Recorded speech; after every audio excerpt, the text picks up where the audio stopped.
আদ্দিন হাসপাতাল এই ঘটনায় ভুক্তভোগীদের পাশে আজীবন দায়িত্ব পালন করার সিদ্ধান্ত নিয়েছে। এখনো পর্যন্ত ওই হাসপাতালে এই ঘটনার মতো আর কোনো দুর্ঘটনা এই ৩ লক্ষ ঘটনায় একবারও সংঘটিত হয় না। এই ঘটনায় আদ্দিন হাসপাতাল ৫ সদস্য বিশিষ্ট একটি কমিটি গঠন করেছিল। তারা তদন্ত করেছে, করে ইতোমধ্যে ওই সেকশনগুলোতে দায়িত্বে থাকা ব্যক্তিবর্গের বিরুদ্ধে ইনস্ট্যান্ট শাস্তিমূলক ব্যবস্থা নেওয়া হয়েছে।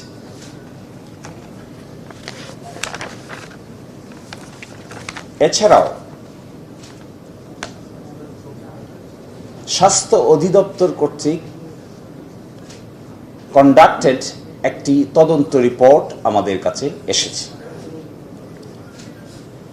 এই পরিস্থিতিতে আদ্দিন হাসপাতাল এই ঘটনায় ভুক্তভোগীদের পাশে আজীবন দায়িত্ব পালন করার সিদ্ধান্ত নিয়েছে।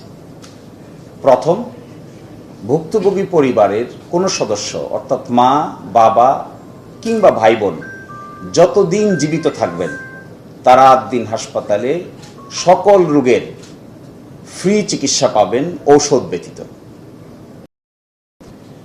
দ্বিতীয়ত, আদ্দিন হাসপাতালের মেডিকেল কলেজ সমূহে কোনো উপযুক্ত ছাত্র যদি থাকে এই পরিবারের, তারা বিশেষ বৃত্তিতে এই মেডিকেল কলেজগুলোতে পড়াশোনা করতে পারবে। এছাড়াও এই পরিবারগুলোর কেউ যদি মনে করে তারা উপযুক্ত হন, তাহলে আদ্দিন হাসপাতাল সংক্রান্ত প্রতিষ্ঠানগুলোতে তারা চাকরি পাওয়ার হকদার হবে। এছাড়াও আদ্দিন হাসপাতাল মনে করে এই ঘটনার জন্য ভুক্তভোগী পরিবারের পাশে একটি সম্মানজনক এবং রেসপেক্টফুল পজিশনে আদ্দিন হাসপাতাল ভুক্তভোগী পরিবারকে ক্ষতিপূরণের ব্যবস্থা করবে, যেটি সম্মানজনক হয়, যেটি সকলের কাছে গ্রহণযোগ্য হয়। এই প্রেক্ষিতে ভুক্তভোগী পরিবাররা তারা মনে করেন তারা অতীতেও আদ্দিন হাসপাতাল থেকে বিভিন্ন ধরনের সার্ভিস নিয়েছেন। কেউ কেউ আছেন যাদের সন্তানেরা এখানে নরমাল ডেলিভারিতে অতীতে জন্মগ্রহণ করেছেন। তারাও এই ঘটনাকে বেদনাদায়ক এবং অপূরণীয় ক্ষতি হিসেবে আখ্যায়িত করেছেন।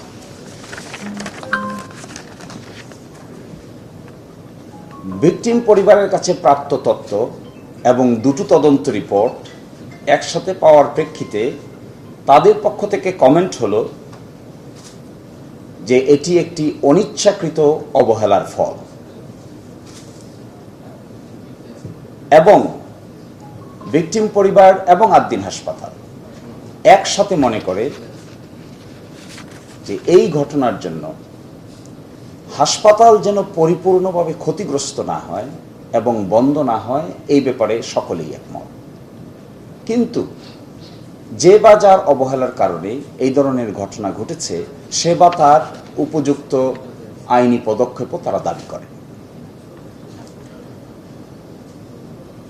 এছাড়াও তারা মনে করেন ভবিষ্যতে যেন এই ধরনের কোনো ঘটনা না ঘটে, এই ব্যাপারে কার্যকর ব্যবস্থা নেওয়া প্রয়োজন। শুধু আদ্দিন হাসপাতালে নয়, বাংলাদেশেই যেন ভবিষ্যতে এরকম কোনো ঘটনা না ঘটে, এই ব্যাপারে তারা কনসার্ন, অথরিটির কাছেও তারা কথা বলেছেন। এবং এহেন পরিস্থিতিতে সরকারের পক্ষ থেকে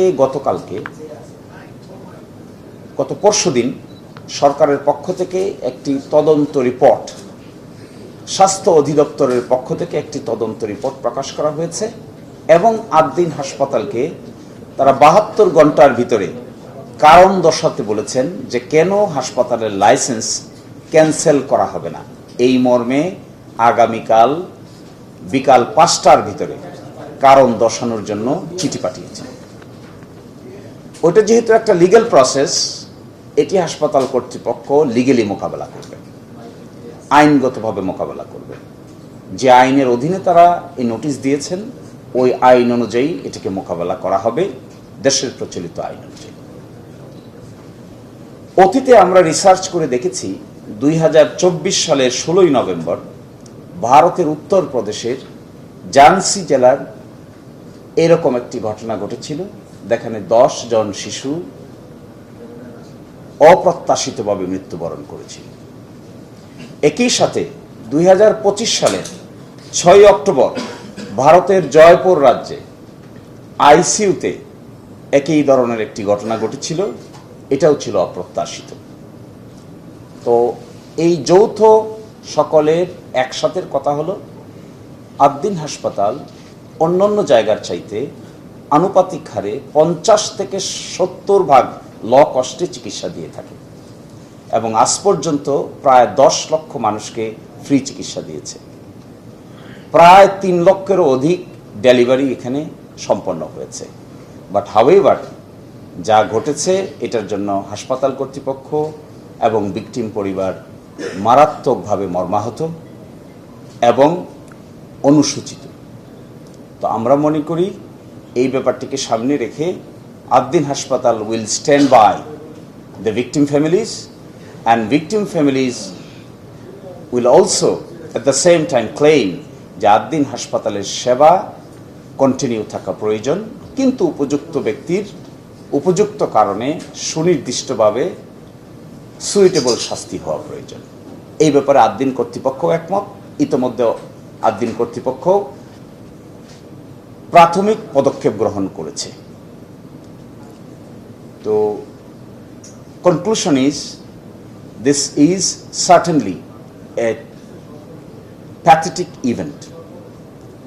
This pathetic event should be handled with efficiency, objectivity and reasonableness. And the authority of Addin and the victim families, they agreed, yes, this is a pathetic event.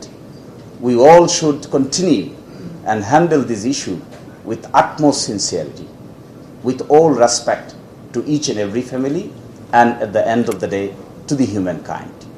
আমরা কেউই জীবন ফিরিয়ে দিতে পারবো না, জীবন ফিরিয়ে দেওয়ার এখতিয়ার আমাদের নেই, কিন্তু মানুষের পক্ষে যা যা করণীয় সম্ভব তার সব কিছু করার জন্য উই আর রেডি। এই ক্ষেত্রে আপনাদেরও যদি কোনো সুনির্দিষ্ট অ্যাডভাইস থাকে, we are ready to receive your advice with good grace.